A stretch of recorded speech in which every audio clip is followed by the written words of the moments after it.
রাজ্যপাল সংঘাত। আপনাদেরকে জানিয়ে রাখি, দুই উপাচার্যের ক্ষমতা কাড়লেন রাজ্যপাল। রাজ্যপাল সংঘাত আরো জোরালো, ক্ষমতাহীন যাদবপুর এবং গৌরবঙ্গের উপাচার্য। প্রতিনিধি সোমরাজ এই মুহূর্তে আমাদের সঙ্গে রয়েছেন। সোমরাজ, এতে তো রাজ্যপাল সংঘাত আরো জোরালো হচ্ছে। ক্ষমতাহীন অর্থাৎ ক্ষমতা থেকে অপসারণের নির্দেশ, সেক্ষেত্রে কারণ স্বরূপ ঠিক কি জানা যাচ্ছে?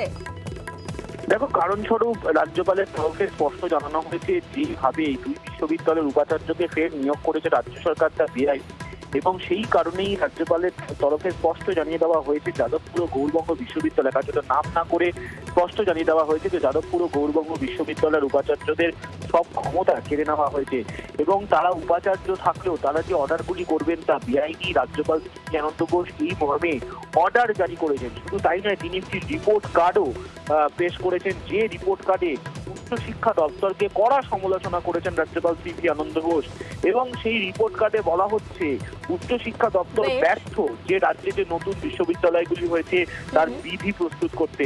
পাশাপাশি বলা হচ্ছে যে টাকা দিলেও, রাজ্য সরকার টাকা দিলেও বিশ্ববিদ্যালয়গুলি তার নিজের তহবিল থেকেও টাকা খরচ করে, এবং রাজ্য সরকার টাকা দেয় মানে সেটা চ্যারিটি করছে না, সেটা ছাত্রছাত্রীদের স্বার্থে করছে।